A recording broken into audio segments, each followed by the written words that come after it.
Papalapan na sa Panginoon, ano? May bagong buhay na. Sabi ni teacher kanina, dapat magbasa malapit ng salita ng Diyos. Tsaka mag-pray. Mag-pray. Paano ba mag-pray? Oh, si Lola. Sorry po. Ako ba yung kanina? Yung bago? Kanina. Sorry po. Lola, nakita ko po kanina nag-pray ko kayo. Hindi po ba po? Opo. Pray? Opo. Pray. Paano naman? Ang madali lang. Una, lumuhod ka. Parang ganito. Lumuhod ka. Tapos, mag-cross ka. Yung galing sa noo, sa bibig, Marami pa. oo, ganyan yan. Tapos, pray ka. Hanggang sa altar. Sa altar. Oo, Altar? dapat ka na ganyan. Wait, yung tuhod mo lang. Oo, ayan yan. Tapos, sabi mo ganito. Alam na. Oo, alam mo na. Salamat, Lola. Oh, Subukan ko po sa lahat. Luhod. Tapos, maliit. Maliit ulit. Malaki. Tapos, luhod. Ganyan. Mag-pray sa Panginoon. Tapos, magsabi ng tabi, Dude! Ginagawa mo dyan? Amen! Amen! Ginagawa mo? Akyat na po ito ba? Yeah, it's sad, bro. Uy, bro. Hindi ba Christian? Hindi mo makatulungan mo, bro. It's like sad, man. Ay, Lord, not giving my heart, give me my soul, give me my mind, my strength, for everything.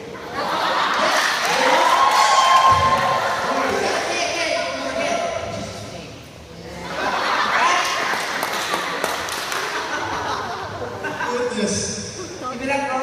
I'm gonna try that one. Okay. Lord, I give you my mind, my soul, my everything. I give it to you. In Jesus' name. Ano ba yung mag-pray? Uy, miss maganda. Oh, sorry po. Ay, kayo kanina. Hindi, sorry na po. Born again na po ako. Hindi mo mag-pray? Ano ba yung mag-pray? Hindi niyo present yourself. Sige na, check ko. Sige, check mo. Present yourself. Dapat buha ko ang magandang ka. Dahil hindi ka dapat pakagawin sa lahat.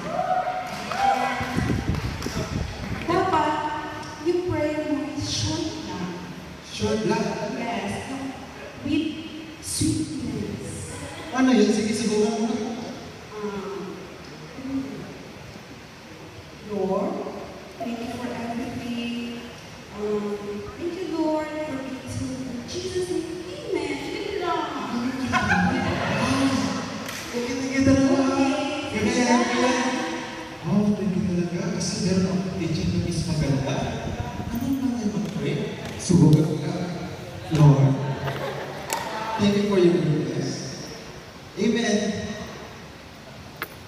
Parang nag-exit naman. Aray! Uy! Ano? Uy, ginulat mo kanina. Nagawa ko mga ito. Gusto mo ba matuto ka mag-pray? Uy, yun nga. Kaya na, magtanong ka sa mga Pentecostal. Kaya na mag-pray ka, ilang italog-talog. Lord! Uy, sige. Slade, pag hindi pa talaga, tapak ka.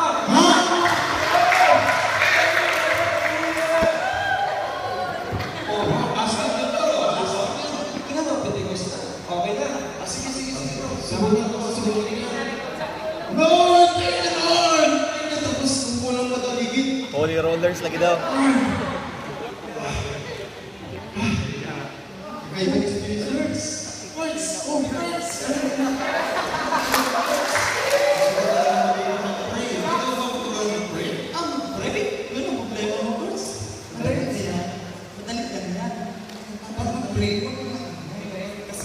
ingay. Oo, kasi Ito nga sabi ng friend ko, ano to eh? tahimik lang. Kasi magagang bata si Lord. Ha? Oo, makapag-isip. Hindi siya makapag-isip. Kasi ito, dapat tahimik lang. Dito, taas mo kamay mo. Taas ang kamay mo. Ikaw ang mata. Bigyan ka ba na? Oo, ipigil ang mata. Tapos, close mo lang ang bibig mo. Parang naman.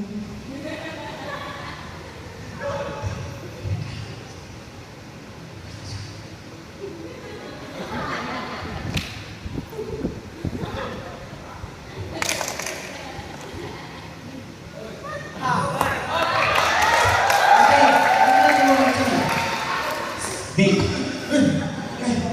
Uy! Teacher! Oh, ako pala kanina. Kasi tinulungan mo ako. Nagagad na si Jesus. Naguguluhan talaga ako. Marami nang tuturo sa akin mag-pray. Pero hindi ko talaga alam paano ba talaga mag-pray. Hindi mo pa matulog mag-pray, teacher?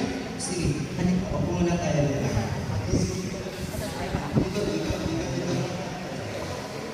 Ano ba yun? Ano ba yun?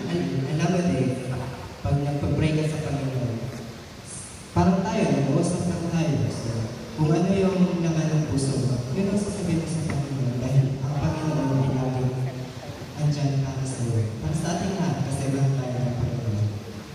Ganun na isa, sir? Alam mo, ganun naman. Kung ano yung nilalangan ng puso mo, yung lang ang sasabihin mo sa Panginoon.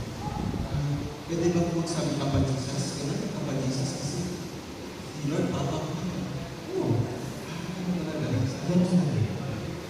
Kasi teacher, mas naman talaga.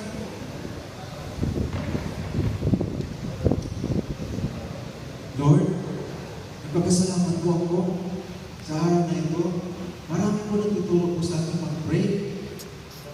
Natutunan ko po pala na hindi lahat na lang tuturo ay teacher.